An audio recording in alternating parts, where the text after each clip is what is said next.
The story has become all too common in the Liberian capital of Monrovia. People get sick with Ebola and refuse to go to the hospital.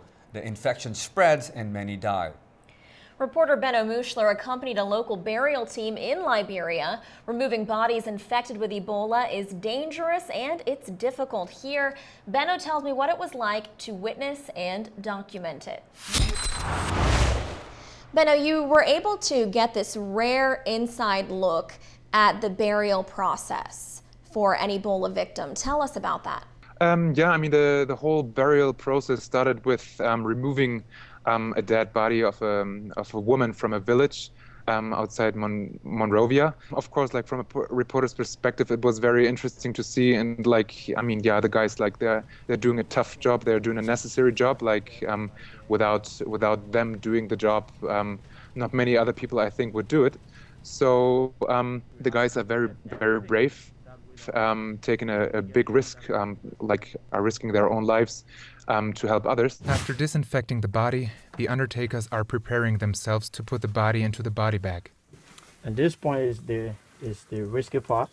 So it's only advisable to touch the body one time, and that is by taking the body from the ground straight into the body bag.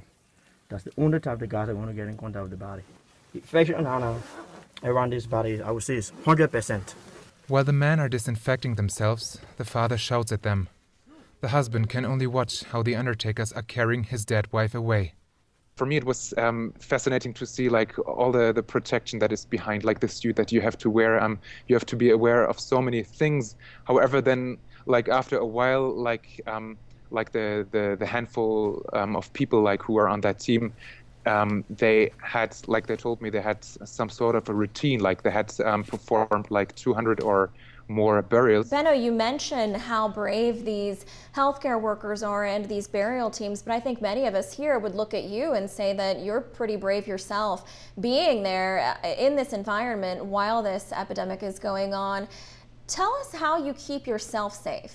I felt very safe, actually all the time. I never feel like insecure, because the guys also had told me before they had performed like over more than 200 burials and none of them so far had gotten sick so far. So for me, this was like for me the information that made me want to follow them. You were able to also go to a hospital where you reported that health workers have been afraid to go to work because of this crisis. What did the doctors and nurses you met with tell you are their biggest concerns? I think right now the biggest concern of them is to rebuild trust, rebuild confidence so that patients come back to the hospital. I feel this is the biggest challenge for them. One of the reasons behind is not like a lack of education among locals, among Liberians.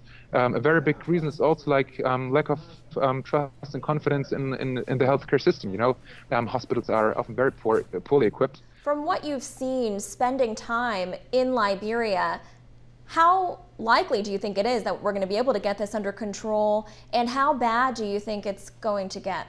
Well, difficult to say. I'm not a prophet or an oracle of Delphi, but I feel like at the time when I was on the ground, what I could see was that Ban Ki-moon of the United Nations had spoken, and also Barack Obama had stood up and called for the international community to come in and help West African countries. So I could really feel that there was some like momentum going on. More health workers were coming in. The U.S. soldiers were coming in.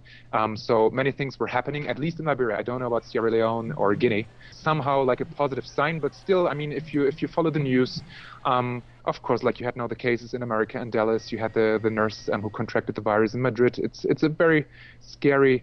It's a very scary scenario. It's still not sure if we can contain the virus, but I think from my feeling there is some hope, but much more needs to be done on behalf of the international community, and they are very late with their help.